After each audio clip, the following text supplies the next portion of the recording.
Amenez les gens à connaître Jésus. Si vous n'êtes pas conscient de la valeur suprême de cette activité qui consiste à annoncer Jésus aux gens, vous n'allez pas le faire. Vous allez gaspiller votre vie à faire des choses bêtes, à regarder des choses bêtes. Vous allez gaspiller votre vie à gagner de l'argent au lieu d'offrir Jésus à votre génération. Mais cet homme, avec tout son succès professionnel, il a compris. Le feu de Dieu est descendu sur lui, il a compris qu'il n'y a aucun emploi aussi exalté. Aucun. Aucun emploi aussi exalté. Aucune activité ne pouvait être aussi agréable.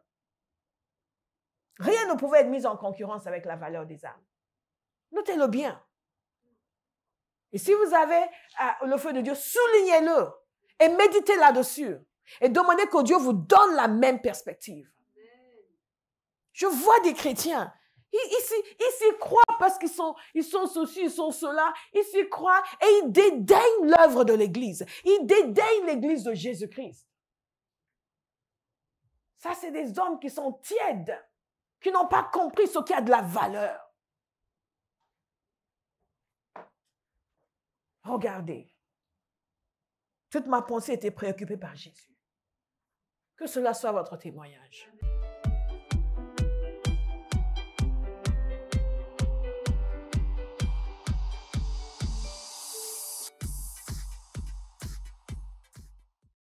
Toute ma pensée était préoccupée par Jésus. Toute ma pensée. Je dis, mais ces individus ont marché sur terre comme moi, avaient du sang comme moi, ont reçu l'évangile comme moi. Pourquoi est-ce que je devrais avoir des sentiments inférieurs?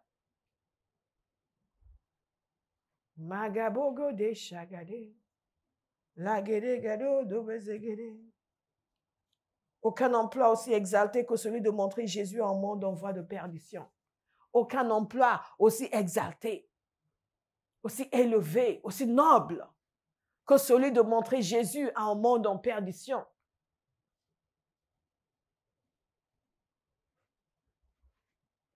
Et si nous comprenons à quel point c'est noble, nous allons tous courir pour le faire. Parce que nous voudrions faire avec nos vies la chose la plus importante qui soit. Montrer Jésus à un monde en voie de perdition. Oui, parce que celui qui est en feu est consumé par l'œuvre de Dieu. Il a un cri pour les perdus. Il est consumé par l'œuvre de Dieu. Et j'ai mis un exemple dans ce livre. J'ai dû choisir des exemples et laisser d'autres. Et un des exemples que j'ai mis, c'était l'histoire de Mother Shepherd et sa fille. Il y a une jeune femme qui s'était mariée. Son mari est devenu alcoolique. Et après, elle a été mise en prison. Elle s'est retrouvée seule parce que ses parents étaient venus de leur pays de Galles natal pour vivre à Londres. Son père était un homme prospère, mais il a eu des déceptions politiques qui ont nui à son bien-être. Il est devenu alcoolique et donc ils ont sombré dans la pauvreté. Ils ont donc vécu à Londres. C'est là où elle a grandi dans la pauvreté. Elle s'est mariée avec un homme qui a fini en prison. Et peut-être même décédé. Elle a élevé seule ses enfants et un jour, elle n'en pouvait plus. Elle est partie pour mettre fin à ses jours et au jour de ses enfants aussi. Et sur le chemin, elle a rencontré une femme. Cette femme était une amie de sa mère, à qui sa mère lui avait demandé de veiller sur elle. Elle a rencontré cette femme et cette femme lui a parlé et a proposé de la recueillir. Elle l'a recueillie chez elle. Pensez-y, elle était sûre, elle partait pour se tuer, pour se donner la mort et donner la mort à ses enfants. Donc, cette femme l'a recueillie chez elle. Peu de temps après, elle a entendu des gens chanter sur le sang de Jésus. En entendant ce chant, juste en entendant ce chant, son cœur a été transpercé. Elle a eu la révélation de Christ. elle est tombée par terre, elle a fondu en larmes. Et elle s'est convertie. Ce qui est intéressant, c'est que les garçons qui chantaient ce chant le faisaient pour se moquer. Elle ne les voyait pas, elle entendait juste le chant, mais eux le chantaient, pour eux, c'était se moquer des chrétiens. Mais Dieu a utilisé ce chant pour toucher sa vie. Peu de temps après, elle est entrée dans l'armée du salut, elle a commencé à servir. Et un jour, William Booth a décidé de l'envoyer dans le sud du pays de Galles pour commencer une œuvre. Elle ne se croyait pas compétente, mais elle y est allée. Elle est allée avec 2 de ses enfants. 2 autres sont restés avec des amis à Londres. Et il lui a dit de louer la salle la plus grande qu'elle pouvait trouver. Donc, elle a trouvé un théâtre de 1500 places et elle a loué. Elle allait dans la rue pour interpeller les gens et les inviter. Maintenant, si vous voyez une femme comme ça, vous allez dire, qu'est-ce qu'elle fait? Qu'est-ce qu'elle fabrique? Mais la mission a prospéré. L'œuvre a grandi. Et quelques temps après, sa fille de 16 ans, avec son ami, ont aussi été envoyés pour aller commencer une œuvre. Une fille de... Dites, embrase-moi, Seigneur. Dites, embrase-moi, Seigneur. Parce que, bien aimé, notre génération, nous sommes très arriérés dans les choses de Dieu. Avec tous les dictionnaires bibliques que nous avons, toutes les différentes versions de la Bible que nous avons, tous les messages sur Internet, toutes les vidéos qui sont sur nos téléphones. Il nous manque le feu. Consumé par l'œuvre de Dieu. Ces 2 jeunes filles de 16 ans sont parties pour annoncer l'évangile, conduites par la fille de Madame Mother Shepherd. Les gens les trouvaient étranges, 2 jeunes filles qui sillonnaient la vallée, qui invitaient les gens à l'église, qui prêchaient l'évangile. Et leur œuvre aussi a prospéré. Est-ce qu'il y a un enfant de 16 ans ici que nous pouvons envoyer commencer une œuvre à des enfants? Bien aimé, il y a des gens qui ont marché avec Dieu avant nous. Ce n'est pas nous qui définissons ce que c'est que d'être chrétien. Nous apprenons de la parole de Dieu, des exemples qui nous ont précédés pour comprendre que notre fonctionnement est anormal. Et pour dire, Père, je dois fonctionner comme un homme et une femme en feu dans ma génération. Qui t'a détonné? Mother Shepherd a vécu de longues années, elle a même participé au réveil du pays de Galles et quand elle est décédée, la ville entière quasiment est sortie pour son enterrement. Ça, c'est une femme qui était sur le point de se tuer et de donner la mort à ses enfants. Du fond de la fosse, Dieu l'a sortie et l'a fait d'elle une servante de l'Éternel. Parce qu'elle était totalement consumée par l'œuvre de Dieu. Totalement. Totalement. Totalement. Totalement consumée par l'œuvre de Dieu. Et son cri pour les perdus. Il y a quelque chose que Evan Roberts, celui qui avait utilisé dans le réveil du pays de Galles, avait dit. Il avait parlé de son désir d'annoncer l'évangile après avoir reçu le baptême de feu. Et il disait qu'il paierait même Dieu pour le privilège de le faire. Vous avez compris? Non seulement il avait l'empressement de le faire, mais il payerait même Dieu pour le privilège de le faire. C'est à ce point qu'il avait envie de le faire. Est-ce que s'il fallait payer, il allait payer aussi? Si je te paye, laisse-moi le faire. Nous disons combien tu me payes. Beaucoup de serviteurs aujourd'hui, ils sont appelés au ministère, mais ils ne vont pas y aller jusqu'à ce qu'on ne leur dise pas combien on va les payer. Oui, mais c'est quoi mon salaire? Est-ce que l'ouvrier mérite son salaire? Oui. Mais est-ce que c'est une exigence pour aller servir le Seigneur? Non. Non, ce n'est pas une exigence. Nous avons besoin de feu. Nous avons besoin de feu.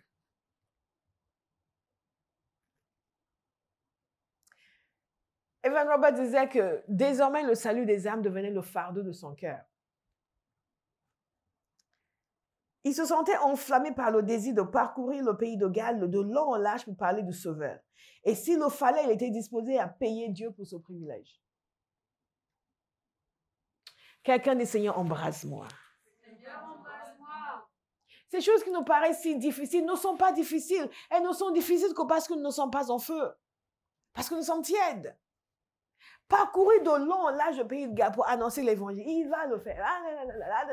Si on m'avait dit un jour que j'allais tout abandonner ma carrière, tout ça pour servir le Seigneur, that's a joke. That's so funny. Where did you get that from? Yeah, right. Praise the Lord. Yeah, right. Quand Dieu fait fais quelque chose en moi, Seigneur. Fais quelque chose en moi. Fais quelque chose en moi. Fais quelque chose en moi, Seigneur. La semaine dernière, je vous avais parlé du réveil de l'Afrique du Sud, qui avait commencé avec la prière parce qu'ils avaient été saisis en 1860, parce qu'ils avaient été saisis influencés par le réveil de prière qui s'est passé à New York. Il faut encore un réveil de prière dans cette ville maintenant, qui est à l'origine de toutes les horreurs que les Américains essaient d'exporter dans le monde. Kamas, DBD, New York et la Californie. My God. C'est ma Kadesha Badesha. Et ils avaient été influencés. Je vous ai parlé la semaine dernière de ce réveil de prière qui s'est produit et comment l'Afrique du Sud a été affectée, comment ils ont organisé des réunions pour eux aussi à recevoir le feu et ils ont reçu le feu. Le feu de Dieu a été déversé dans leurs églises alors que ces églises étaient tièdes, que beaucoup des membres n'étaient même pas convertis. Ils étaient chrétiens par tradition uniquement. Parce que, bon, c'était comme ça. Ils étaient chrétiens par tradition, mais ils n'étaient pas vraiment convertis pour beaucoup. Et il y a eu un raz-de-marée de conversion, mais il y a eu aussi un autre impact. L'autre impact, c'est une accélération de l'évangélisation. Et la situation était assez intéressante parce que jusque-là, ils n'évangélisaient pas les Noirs et les Colored, les Métis, parce que il y avait une vieille loi. Et selon cette vieille loi, dès que quelqu'un était baptisé, la personne devait recevoir sa liberté. C'est du temps de l'esclavage. Donc, dès qu'un esclave était baptisé, il fallait qu'il soit remis en liberté. Un chrétien ne pouvait pas être esclave.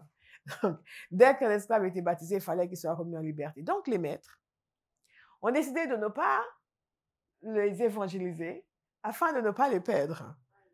Vaut mieux les garder en esclavage et ensuite les expédier en enfer. N'est-ce pas? Donc, il y avait une aversion à l'évangélisation. Et même après le temps de l'esclavage, ils avaient des ouvriers, des employés. Et pour eux, la même mentalité est restée que vous annoncez l'évangile à ces gens, ils vont être baptisés. Après, on va être des égaux. Mais en fait, cette loi avait été abrogée à un moment donné. Mais ce n'est pas pour autant qu'ils ont décidé d'évangéliser les autres peuples d'Afrique du Sud. Sauf que quand le réveil s'est produit, le feu est descendu. Non seulement le feu est descendu dans le cœur, mais le feu missionnaire est descendu. Ils étaient embrasés et ils n'avaient qu'une envie, aller évangéliser partout. Évangéliser tout le monde. Le fardeau est venu pour évangéliser les Noirs, évangéliser les ethnies africaines, comme ils disent, et évangéliser les Colored. Et pour la première fois, ils ont commencé à envoyer leurs enfants en mission. Beaucoup sont morts et ils ont continué quand même à les envoyer. D'ailleurs, le premier couple qui est parti en mission est décédé. Mais tout de suite, d'autres se sont levés pour y aller. Quand le feu de Dieu nous embrase, nous oublions de quelle couleur nous sommes. Quand les gens sont encore, oui, mais les Noirs, les Blancs, ils n'ont pas encore rencontré vraiment Christ. Ils ne sont pas enflammés pour le Seigneur. Parce que quand le feu de Dieu vient, le feu de Dieu efface tous ces préjugés. Quand vous voyez des chrétiens qui, ah non, moi je ne vais pas dans une église, le pasteur est noir. Tu es tiède. C'est ça ton problème, tu es tiède. Ah oui. Leur problème, c'est la tiédeur. La tiédeur. Et ils ont amené le feu de l'évangélisation partout. Partout. Parce que le feu de Dieu est descendu. Bien-aimé, il y a un nouveau terrain d'évangélisation dans le monde d'aujourd'hui. Le nouveau terrain de missionnaire dans le monde d'aujourd'hui, c'est le monde occidental. Les nouvelles terres de mission aujourd'hui, c'est le monde occidental. Et si vous habitez dans un pays occidental que vous n'avez pas le feu pour la mission, Vous manquez de feu. C'est tout. Il est temps de laisser Dieu nous embraser au point où nous ne pouvons pas passer une journée sans crier pour le salut de la France, du continent européen. Et c'est vraiment capital parce que nous ne nous rendons pas compte à quel point chaque génération doit évangéliser de nouveau. Chaque génération doit évangéliser de nouveau. Chaque génération doit évangéliser de nouveau. L'évangélisation n'est jamais faite une fois pour toutes parce que les êtres humains naissent chaque jour. Et chaque être humain qui naît doit être amené à la connaissance de Christ. L'œuvre de l'Église n'est jamais finie. Et le problème que nous avons eu dans les siècles passés, c'est que les gens pensaient que l'œuvre de l'Église était finie. Dès lors où ils avaient annoncé l'Évangile dans les nations européennes, c'était bon, c'était des pays chrétiens. Mais il n'y a pas de pays chrétiens. La génération suivante peut très bien être athée. Donc, ils se sont installés dans l'idée que c'était des pays chrétiens et ils ne se sont pas rendus compte que non, le feu doit être allumé dans chaque vie, chaque jour et dans chaque génération. On continue. Je vois ce phénomène maintenant dans certains endroits où les gens de ma génération ont été évangélisés, se sont convertis massivement et vous voyez leurs enfants qui n'ont pas le feu. Parce que les parents ont pensé qu'il suffisait de les élever à l'église. Mais nous, on a été élevés à l'église.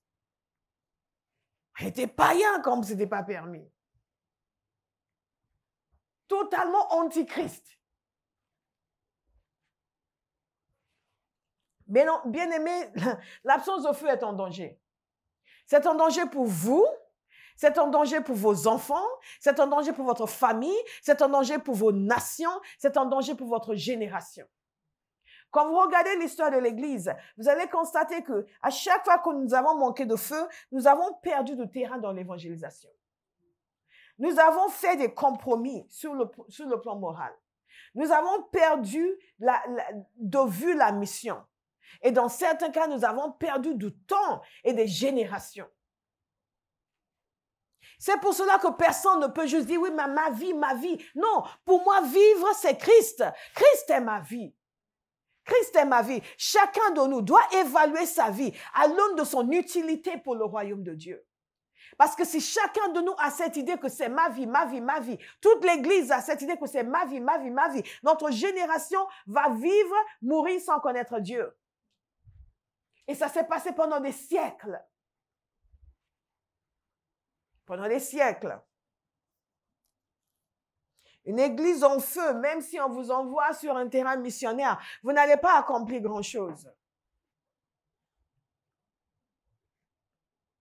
Vous regardez des endroits où les Européens étaient présents pendant des siècles et vous demandez pourquoi une telle faible emprise du christianisme, alors qu'eux étaient censés être chrétiens.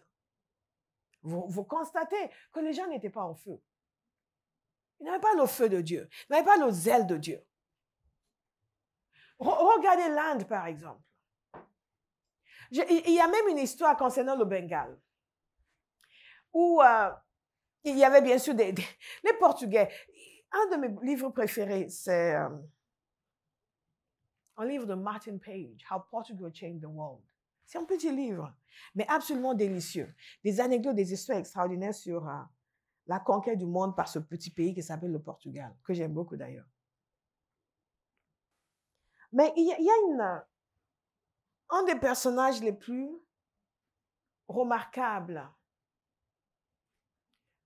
dans l'histoire de l'évangélisation du Bengale était un homme qu'on appelait Don Antonio. C'était le fils d'un prince local et il avait été kidnappé par des pirates portugais. Ils voulaient le vendre comme esclave. Et un prêtre portugais l'a fait libérer. L'a vu, l'a fait libérer. Et l'a gardé avec lui. Cet homme s'est converti à Christ. Et c'était un homme en feu. Il s'est converti et après il est retourné chez lui. Et il a commencé à évangéliser. Le premier livre d'ailleurs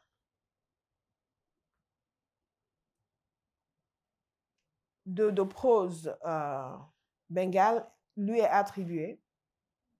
Il avait fait une espèce de discours avec un moine ou un prêtre d'une autre religion. Il avait aussi fait des tracts, si je me souviens bien, sur les mystères du Christ, du rosaire. Mais toujours est-il que cet homme a eu un impact extraordinaire, beaucoup plus que tous les prêtres qui étaient là depuis des années et des générations. Et vous voyez la différence nette entre quand nous sommes chrétiens de nature, de tradition, et quand nous sommes chrétiens par conviction. On lui a attribué à peu près 30 000 convertis. 30 000 convertis à l'époque, au XVIIe siècle. 30 000 convertis. C'est comme 30 millions aujourd'hui. Dans ce genre de contexte, sans livre, sans télévision, sans Dieu.fm, sans WhatsApp, sans texto, une vie entièrement donnée pour la cause de Christ. Il a amené sa femme, il a amené sa famille au Seigneur. C'est possible quand on est en feu. C'est possible quand on est en feu. C'est possible quand on est en feu. Là où les autres n'avaient pas réussi. Quand on est en feu, on est focalisé sur ce qui compte, pas sur ce qui nous donne envie. Une des choses que je dis dans le livre Le Feu de Dieu, c'est que beaucoup de gens pensent que l'évangile est arrivé en Afrique avec des Européens, avec des Français, des Anglais. Ce n'est pas vrai. L'évangile est arrivé en Afrique avant d'arriver dans le nord de l'Europe. Le 1er, 2e, 3e siècle, les pères de l'Église de l'Afrique du Nord, de l'Égypte.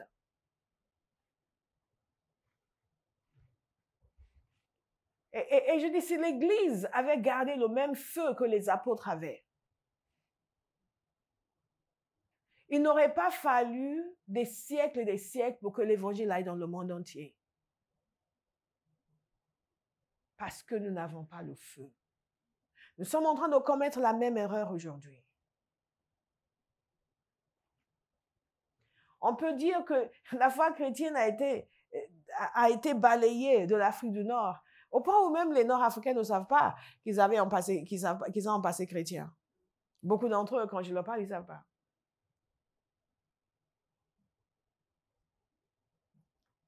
Mais je suis persuadée que ce n'est pas simplement l'invasion islamique qui a conduit à cet effacement du christianisme en Afrique du Nord. Non, c'est la tiédeur de l'Église. C'est la tiédeur de l'Église. Et cette tiédeur qui nous amène à faire des compromis si facilement.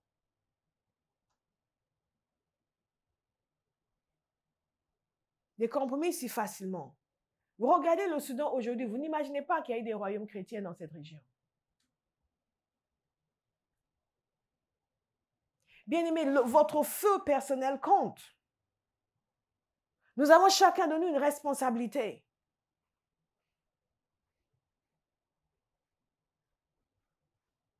Pour les Congolais qui sont ici,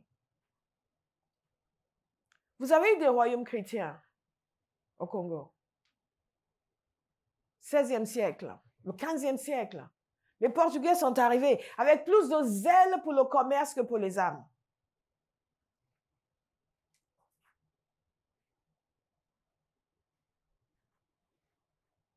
Même quand le roi Nzinga s'était converti, entre guillemets, leur manière d'amener la foi chrétienne, c'était de l'assimiler à tout ce qui était sur place. Quand il n'y a pas de feu, on cherche juste à faire des chrétiens de façade. Il n'y a pas une vraie conviction, une vraie conversion. Et pendant des siècles, c'est comme ça que l'Église a fonctionné.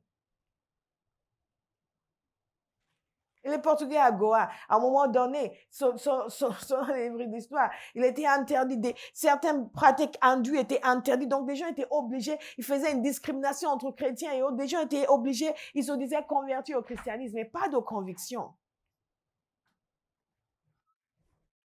Dieu merci, nous n'avons plus le loisir de faire ce genre de choses aujourd'hui. La conversion doit être de cœur. Elle doit être réelle.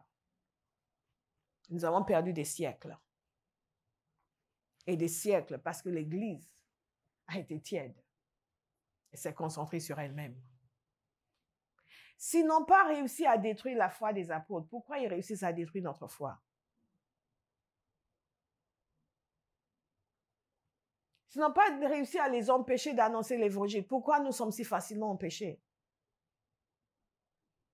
Parce que nous n'avons pas le feu qu'eux avaient.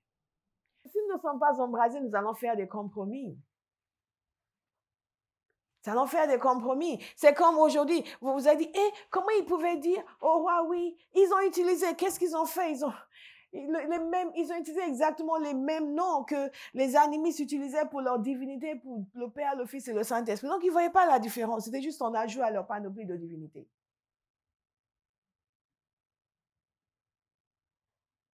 Mais quand enfin, le petit-fils, je me souviens bien, du roi qui avait accepté le christianisme, lui, était réellement converti. Il avait fait ses études au Portugal. Il était réellement converti et il a fait une vraie évangélisation parmi son peuple pour amener les gens à la connaissance du Christ.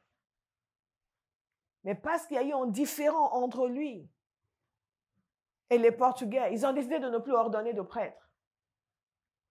Et ils les ont abandonnés. Ça, c'est une église qui n'a pas de feu. Ils les ont abandonnés. Eux, ils ont commencé à ordonner des catéchistes. Et ça a quand même duré 200 ans, mais vite, ça a sombré dans le syncrétisme. Quel temps perdu. Quand vous lisez le feu de Dieu, j'en parle en détail. Beaucoup de temps perdu en Afrique. Beaucoup de temps perdu dans l'évangélisation du continent. Beaucoup de temps perdu.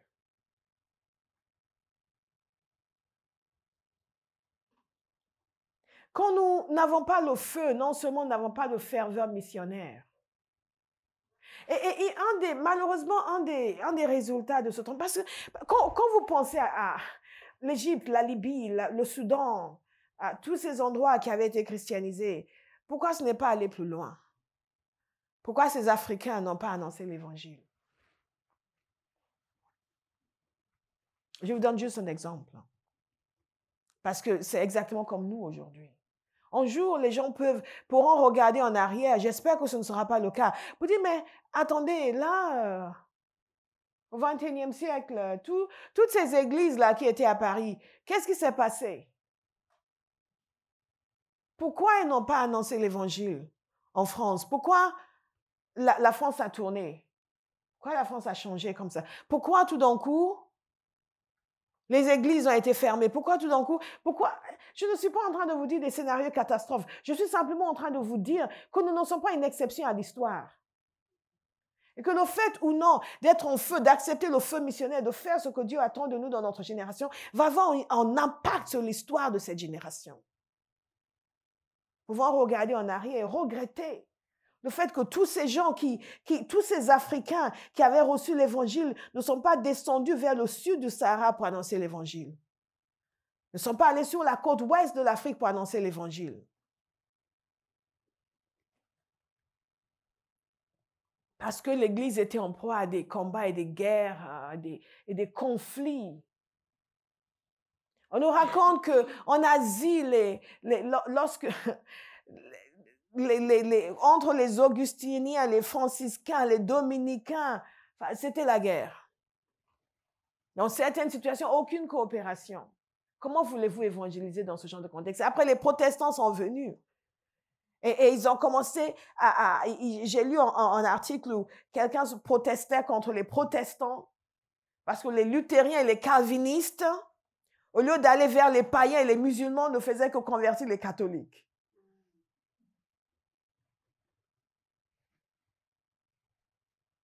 Ces choses semblent historiques, mais sont très actuelles. Très actuel. Et nous faisons partie de l'histoire. Donc peut-être que vous, tout ce à quoi vous pensez, c'est votre prochain emploi. Tout ce à quoi vous pensez, c'est votre prochain appart. Tout ce à quoi vous pensez, c'est comment payer votre hypothèque. Tout ce à quoi vous pensez, c'est comment faire en sorte que Pierre comprenne que vous êtes la volonté de Dieu pour sa vie. Je veux vous inviter, bien aimés, à réfléchir, à nous dire, nous ne sommes pas sur terre pour ces choses-là. Ça fait partie de l'existence, mais ça ne doit pas être la préoccupation d'un enfant de Dieu. Un enfant de Dieu doit être comme Charles Finney ici, qui dit, mes pensées sont préoccupées par Jésus. Mais bien aimés, nos pensées ne volent pas très haut.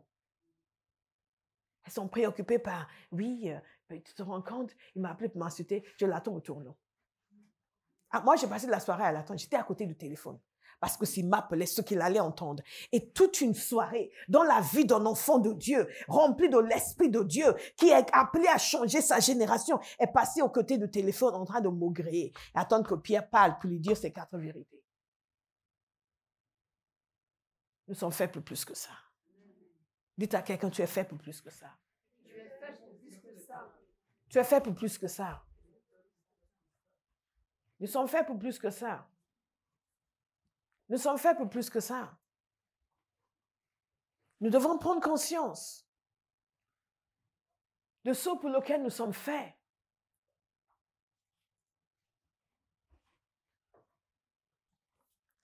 Et vous savez, si nous ne sommes pas enflammés pour le Seigneur, nous allons perdre de vue la mission.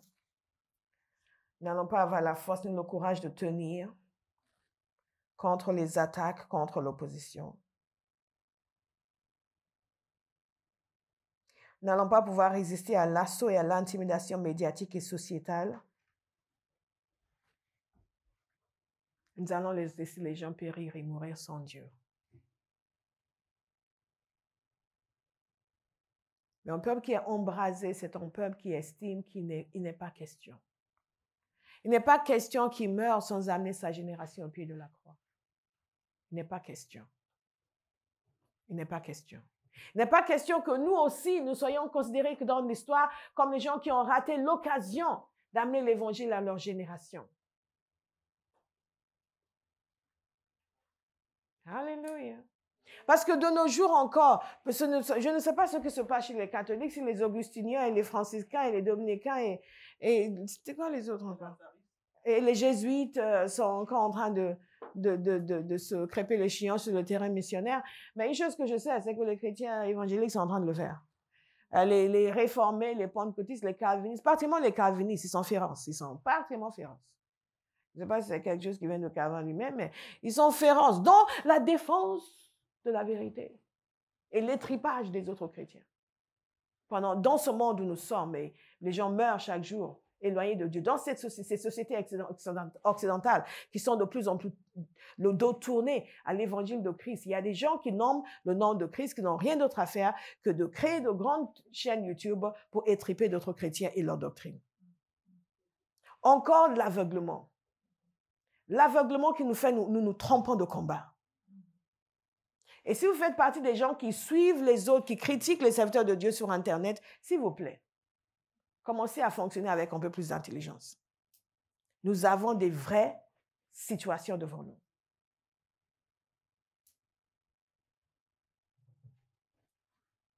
Vous savez,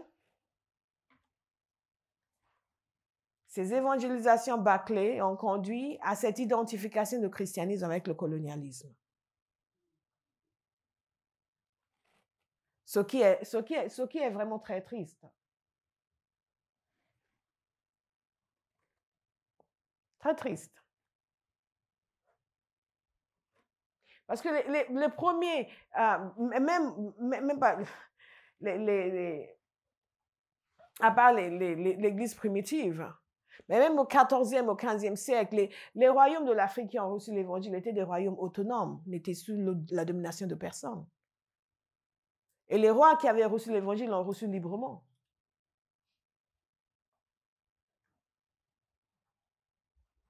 Déjà, il ne fallait pas attendre le 14e, le 15e siècle, ni le 13e.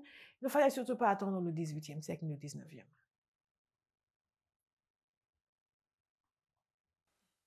Lisez son histoire. Thomas Birch Freeman. Pour moi, c'est un de mes héros dans cette œuvre de Dieu que nous faisons. Beaucoup d'entre vous êtes nés dans un pays autre que la France. Mais si, dans notre zèle missionnaire et que la maison soit remplie, nous décidions que nous allons implanter une église dans votre pays natal, est-ce que vous serez prêts à repartir? Thomas Birch Freeman était né de père anglais, de père africain et de mère anglaise.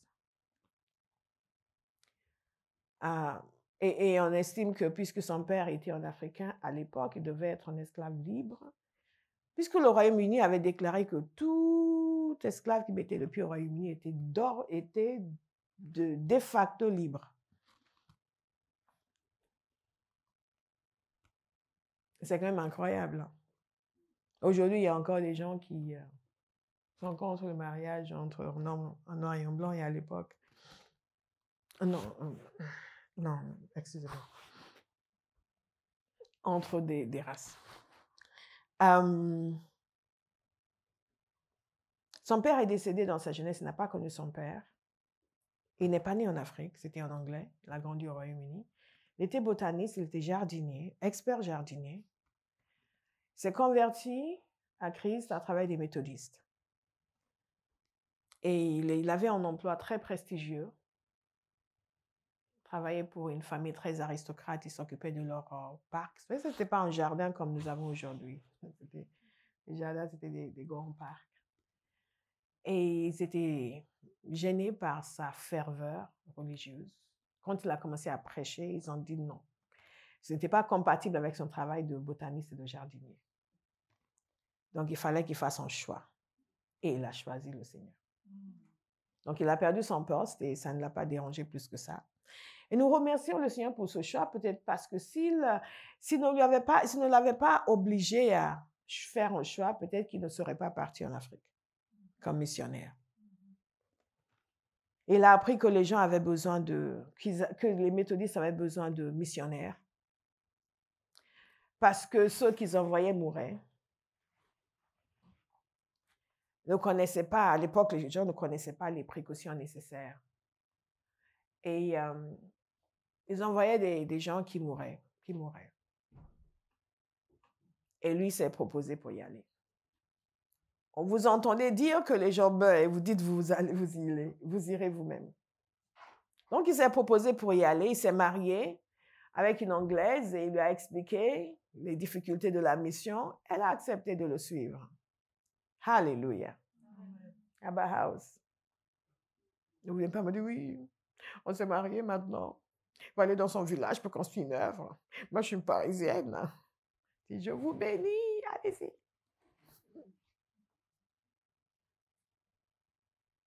Arrivé sur place, 1 mois après, sa femme est décédée. Et il a continué. Lui-même était très malade, mais il a continué. Vous savez, l'idée selon laquelle servir le Seigneur veut dire que nous allons avoir une vie facile, sympathique et agréable est une idée qui n'est pas biblique. Nous allons avoir beaucoup de joie. Mais la joie ne se trouve pas uniquement dans la facilité de l'existence. La joie se trouve au milieu même des difficultés. Thomas Birch Freeman était un homme très humble. Il a battu un travail colossal. Il a construit des églises sur la Gold Coast, le Ghana aujourd'hui. Beaucoup œuvré. Et une des choses qui nous marque dans son histoire, et moi ça me touche particulièrement parce que je suis du Nigeria, c'est que c'est le premier à amener l'évangile dans la ville de Lagos. Lagos, à l'époque, était inaccessible parce que c'était à cause du commerce illégal des esclaves. Il a aussi amené l'évangile dans la ville de Badagry. Badagry était le haut lieu du commerce des esclaves en Afrique de l'Ouest. Et Dieu lui a fait une grâce extraordinaire. Il a pu rencontrer le roi des Ashanti, un homme qui, à l'époque, était connu pour être particulièrement sanguinaire. C'était l'endroit où vous allez, vous voyez, c'est à l'époque où vous voyez une procession de gens qui vont subir la mort, et c'est normal, ça passe au milieu de la ville. Mais une civilisation très développée, la civilisation des Ashantis. Il a mis deux jours de marche. Non, combien de jours? Non, je ne vais pas vous dire n'importe quoi. Mais l'histoire de son voyage jusqu'au pays Ashanti est quelque chose d'extraordinaire. Je devrais le traduire en français pour que vous puissiez lire, que vous compreniez ce que les gens ont fait pour le Seigneur. Parce que beaucoup d'entre nous prennent le métro pour venir à Boulogne, ne pouvons même pas être à l'heure. Bien aimé, nous allons être jugés avec des gens qui ont fait des choses inimaginables pour le Seigneur. Le voyage qu'il a fait pour aller au pays Ashanti, sans certitude de pouvoir être reçu par le roi. Le premier blanc, évidemment, il était métis, mais il était considéré comme blanc en Afrique. Le premier blanc a rencontré le roi des Ashanti. Aujourd'hui, pour aller en pays Ashanti, vous prenez votre voiture, un peu de temps. Et même ça, c'est trop pour nous. Il a ouvert, Dieu l'a utilisé pour ouvrir des endroits jusqu'à fermés à l'évangile. Le voyage, entre le voyage en canot et la partie à pied et ensuite à travers la forêt, vous vous dites, mais ces gens-là, qu'est-ce qu'ils ont mangé? Pour être prêts à faire tout ça, pour que des gens qui ne connaissent pas soient convertis à Christ.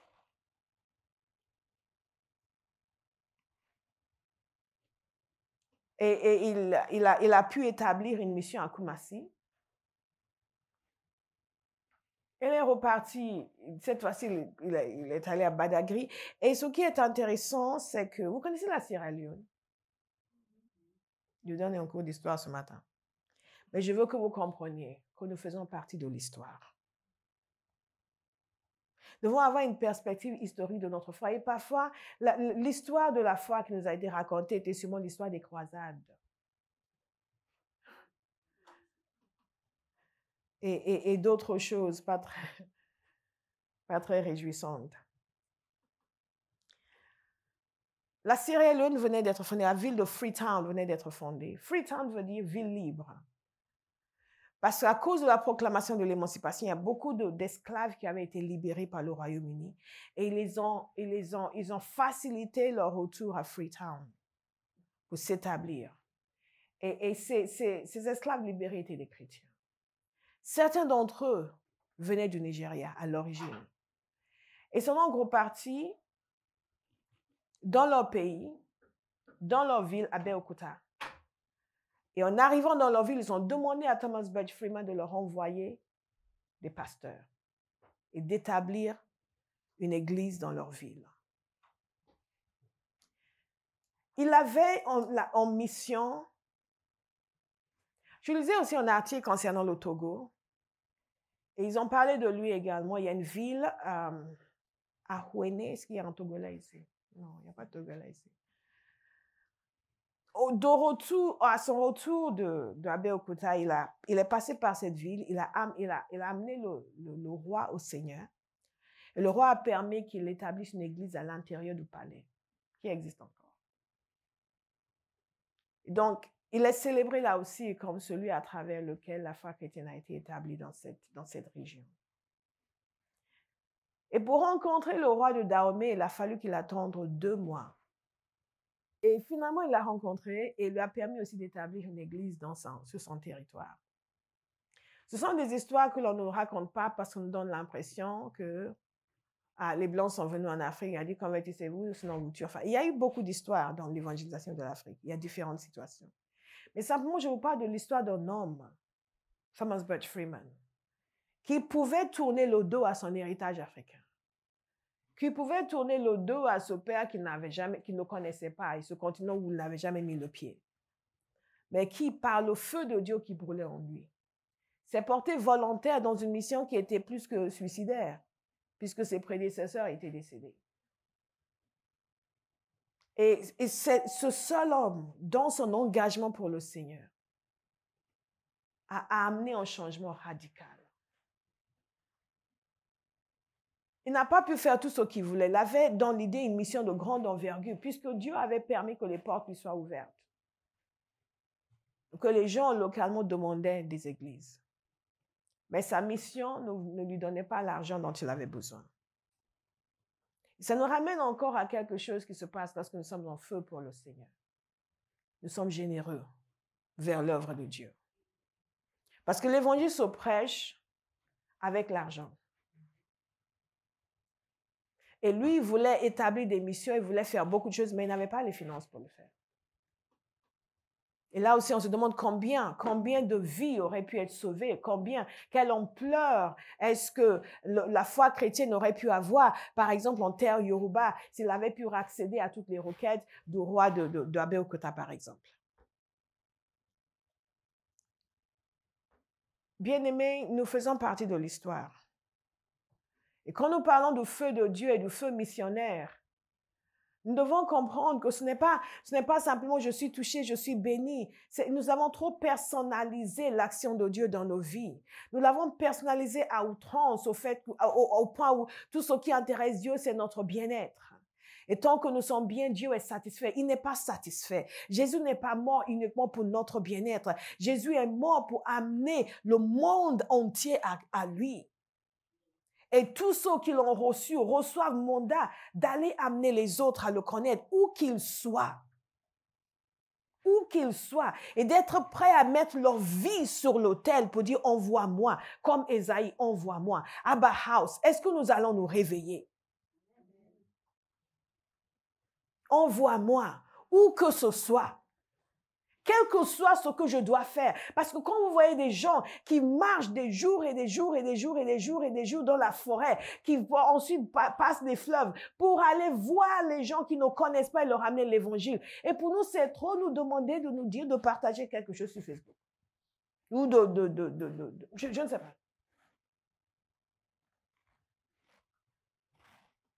Cela traduit notre manque de feu. Je vais simplement vous réveiller aujourd'hui et vous encourager. Beaucoup d'années ont été perdues. Vous regardez l'histoire de l'Église, la tiédeur qui envahissait l'Église dans des saisons différentes a fait perdre beaucoup de terrain à l'Évangile et a fait en sorte que des millions d'êtres humains sont allés en enfer, qui devraient aujourd'hui être sauvés, qui auraient pu être sauvés.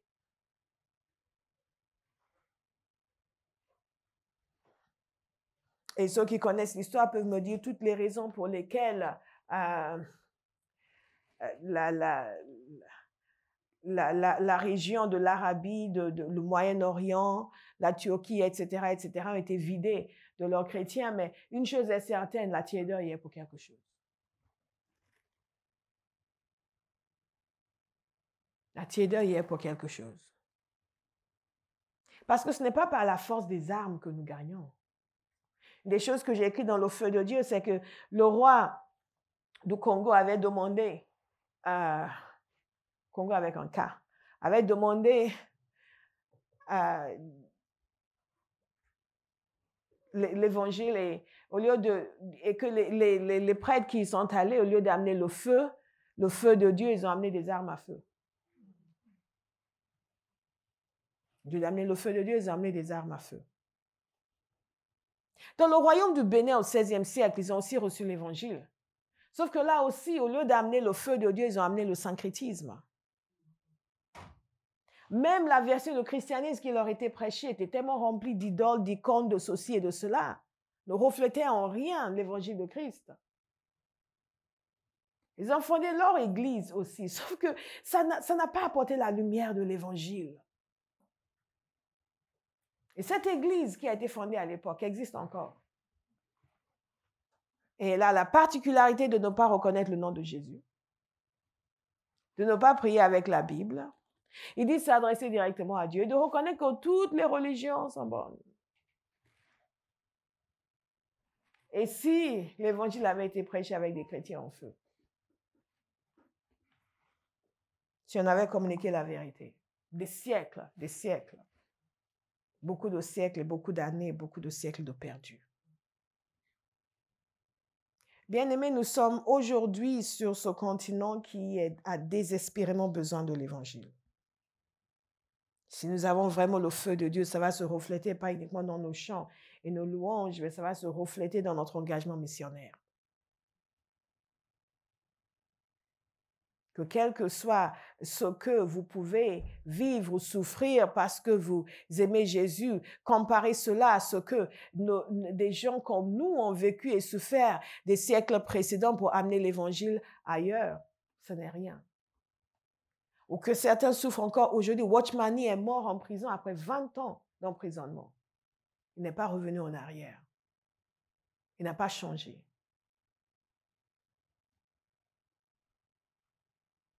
Malheureusement, beaucoup d'entre nous, nous ne rétrogradons même pas à cause des persécutions, mais à cause du plaisir.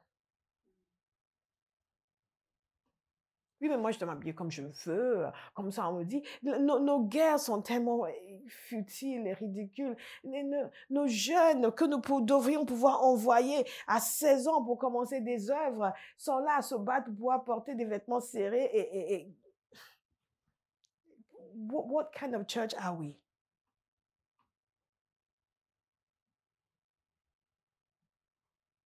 Catherine Booth, la femme de William Booth, avait formé un groupe de jeunes filles qu'elle appelait les Hallelujah Lassies, les demoiselles Hallelujah.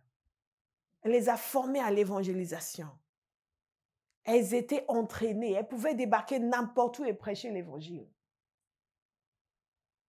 N'importe où. Aujourd'hui, nous divertissons nos jeunes. Bien-aimés, nous avons besoin de feu. Peut-être que vous avez vu le feu de Dieu comme ce qui va vous permettre, vous, d'être bénis, d'être joyeux, d'être heureux, c'est vrai. Que, moi, j'ai un temps de prière, mon adoration personnelle, je suis intime avec le Seigneur, c'est bien. Mais pour Dieu, ça ne suffit pas. C'est ce qui doit nous amener à nous engager, à aimer sa volonté.